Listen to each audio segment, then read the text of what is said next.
হুম তাহলে আমি কোন ইয়ারে এসে থামবো? থার্ড ইয়ারে এসে থামবো। হুম আমাকে যদি বলে ফিফথ ইয়ারে এসে কনস্ট্যান্ট গ্রোথ রেট হচ্ছে, তাহলে আমি কোন বছরে এসে থামবো? ব্যাকে 4 বছরে এসে থামবো। Logic first, first logic. কিন্তু ওটা কেন আমার কোশ্চেন হলো কেন ওই লাস্ট ইয়ার আমার তো আমি কনস্ট্যান্ট। আগে আমি এটা দিয়ে যাই, তারপরে কারণটা আমরা জেনে নিচ্ছি। তার আচ্ছা মানে আচ্ছা। আমি এখানে যাচ্ছি ফিফথ ইয়ারে। হুম ফিফথ ইয়ারের পর থেকে কনস্ট্যান্ট গ্রোথ রেট, ঠিক হুম আছে? তার হুম মানে আমি বলতে পারি ফিফথ ইয়ারে যেটা আছে, এখান থেকে আর একটা ভেরিয়েবলে গ্রো হচ্ছে 5%। হুম তার মানে আমি যখন, তার মানে কোথায় আসবো? এখানে আসবো, ফোর্থ ইয়ারে আসবো। হুম তার ফোর্থ ইয়ারে আমি কি কি ভ্যালু পাবো? D4 পাবো, হুম আর P4 পাবো। হুম। এবার বলো P4 মানে কি? বিফোর মানে D5/K। এইবার দেখো, এইবার দেখো তোমার লজিক, এবার তোমার উত্তরে যাবে P5, তার মানে এর ডিভিডেন্ড নিয়ে নিলাম না? হুম। P4 বলে D5 এর ডিভিডেন্ড নিয়ে নিলাম কি নিয়ে নিলাম না? হ্যাঁ তাহলে তো হয়ে গেল, এর এর এর ডিভিডেন্ড নেওয়া হয়ে গেল। তুমি যদি সেভেন এখন point P one four five হচ্ছে এর নিতে, ডিভিডেন্ড। P5 এর নিতে, তাহলে আবার হ্যাঁ। কনস্ট্যান্ট গ্রোথ রেটে আনতে হতো, হুম তাই না? তার হুম। মানে কি, আমি এর তো ডিভিডেন্ড নিয়ে নিলাম ইন দ্য নেম হ্যাঁ অফ P4। হ্যাঁ P4 is equal two D5। হ্যাঁ এবার D5 এর পর থেকে তো কনস্ট্যান্ট গ্রোথ রেট না, 6, হ্যাঁ। পর থেকে কনস্ট্যান্ট গ্রোথ রেট। তাহলে কনস্ট্যান্ট। হ্যাঁ এখানে আমি তখন কি করব? আমার কস্ট অফ ক্যাপিটাল আছে 10%, হ্যাঁ। আর আমার গ্রোথ রেট কত আছে? কনস্ট্যান্ট গ্রোথ রেট হচ্ছে 0.04। হুম তার মানে আমি D5 কে ডিভাইড করব। তার মানে কি বলতে চাই, যে এই যে আমার রিস্ক এটা আছে, হুম আর আমার গ্রোথ আমার ফেভারে আছে, হুম। তার মানে আমার অ্যাবসলিউট রিস্ক কত আছে? 0.06। 0.06। আর ধরো D5 এর ডিভিডেন্ড হচ্ছে 7 টাকা, হুম তাহলে আমি রিস্ক মানে কি? রিটার্ন। হুম রিস্ক মানেই রিটার্ন। তার হুম মানে 0.06 রিপ্রেজেন্ট করে 7 টাকা। তাহলে হুম 100%-এ কত করে? তার মানে কত টাকা ঢোকালে 7 টাকা হওয়া হুম উচিত? Hmm that is your P4 না? হুম হুম। আর কি পাচ্ছ? তুমি D4 এর ডিভিডেন্ড পাচ্ছ, মানে ওইগুলো তো ডিভিডেন্ড করতেই আসবে। D3, D2, D1 এর তো ডিভিডেন্ড ক্যাশ ফ্লো যেরকম আগে করছিলে, হ্যাঁ বন্ড মার্কেটে প্রেফারেন্স শেয়ারের ক্ষেত্রে ক্যাশ ফ্লো করছিলে, তারপরে যোগ করছিলে, এগুলো তো হ্যাঁ যোগ করছিলে। হ্যাঁ আমরা গেছিলাম যোগ হ্যাঁ। করছিলাম না? এই হুম যে এইখানে, এই যে যোগ করছিলাম, hmm. This we are doing. এইটা নিয়ে আমাদের কনফিউশন। এখানে 60 প্রেফারেন্স শেয়ার বলে দিচ্ছিল, এখানে তো বলছে না। তো হ্যাঁ। এখানে তাই জন্য আমাকে কি বার করতে হচ্ছে? P4। স্যার তাহলে এই এই কোশ্চেনটাই আসুন, যে এই কোশ্চেনটা 4 দিয়ে 8% গ্রোথ রেট ছিল, যেটাতে কনস্ট্যান্ট গ্রোথ রেট ছিল 8%, ওটাতেও তো তাহলে এই গর্ডন মডেলটা ইউজ হবে। হ্যাঁ, 4 থেকে 8% গর্ডন মডেল ইউজ হবে। তাহলে এবার ওই। এখানে, এখানে 60 টাকা দিয়ে দিয়েছে, তোমার যে হ্যাঁ। 8% যেটা বলছো গ্রোথ হুম। রেট, সেটা কি বলে দিয়েছে? 60 টাকা তোমাকে সেলেবল ভ্যালু বলে দিয়েছে। বলে দিস আমাদের যদি 7টা বলতো না। বলতো না, তখন আমাকে এটা করতে হতো।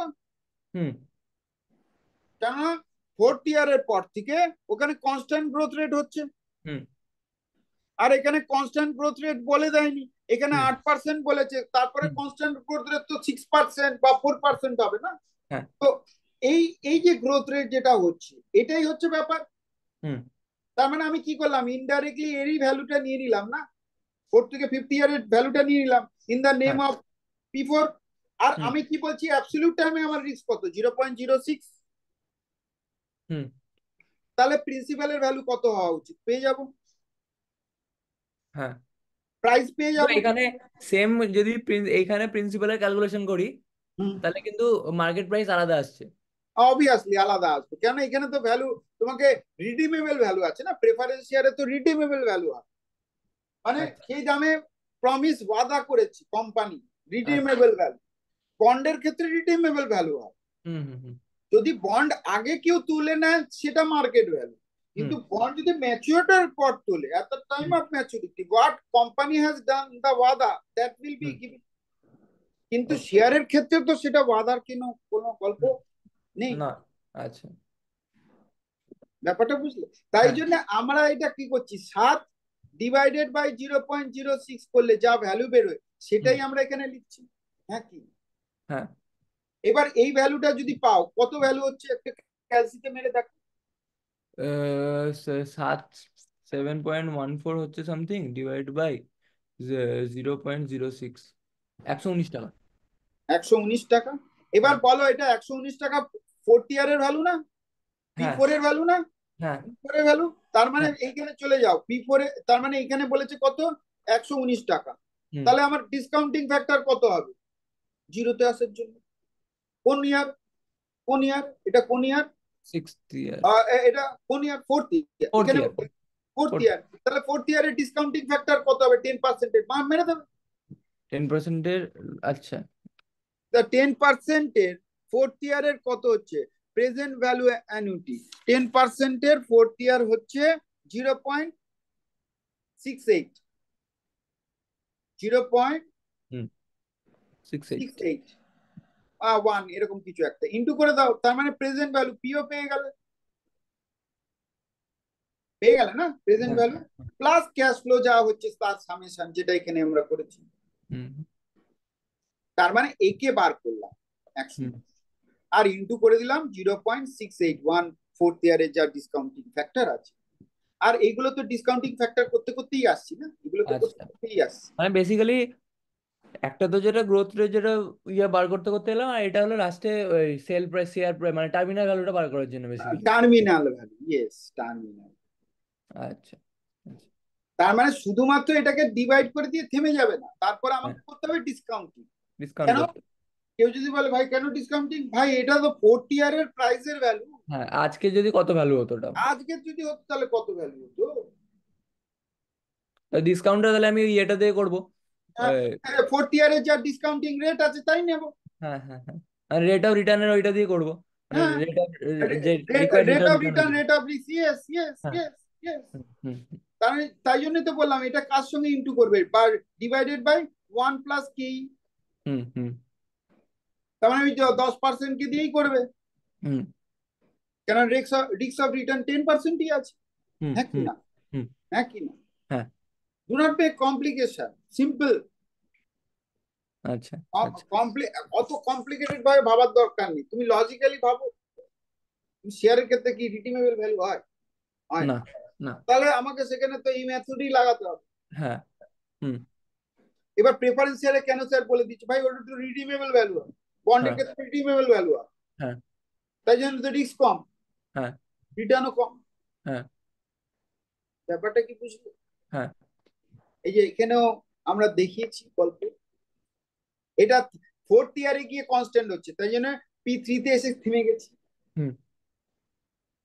তার মানে যেই বছর থেকে কনস্ট্যান্ট হয়ে যাবে তার আগের বছর অব্দি থেমে যাবে। আচ্ছা। কারণটা হচ্ছে পি3 মানে তোমাকে ফোর্থ ইয়ারের থেকে কনস্ট্যান্ট, তার মানে পি3 = তো ডি4 না, তাহলে হ্যাঁ ডিভিডেন্ড নেওয়া হয়ে গেল।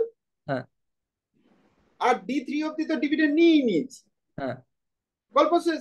আমাকে যদি সিক্সথ ইয়ার বলে, তার হ্যাঁ। মানে আমি কি নেবো? পিপি। পি5, পি হ্যাঁ ফাইভ মানেই তো ভাই ডি6। হ্যাঁ। আর তার আগের ভ্যালু ডি5 অব্দি তো আমরা ডিভিডেন্ড কম কিউমুলেটিভ নিয়ে নিয়েছি। হুম, তার কি হয়, ওর উপরে আবার একটা যে ইন্টারেস্ট আছে ওটা পরে তো ডি6 হচ্ছে, হ্যাঁ, ইয়েস, তারপর ডি6 এর পর থেকে কনস্ট্যান্ট ভ্যালু বাড়ছে। কনস্ট্যান্ট গ্রোথ রেট হচ্ছে। তার মানে আমি ডি6 এর আগে কি আছে, ডি5 আছে, তাহলে হুম প্রাইস অফ 5 নেব। হুম।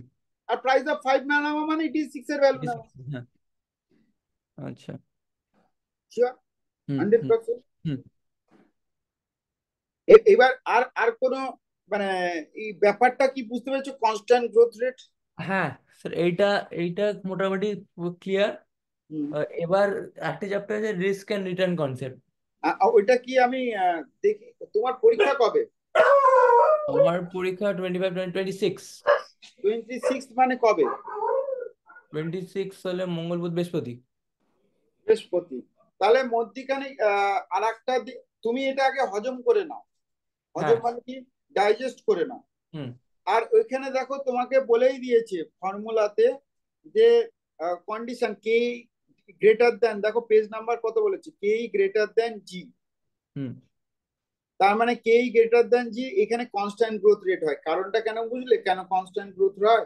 কেই গর্ডন রোল কখন, এটাও থিওরিটিক্যালি দিতে পারে, গর্ডন রুল কখন ইউজ করা যাবে না?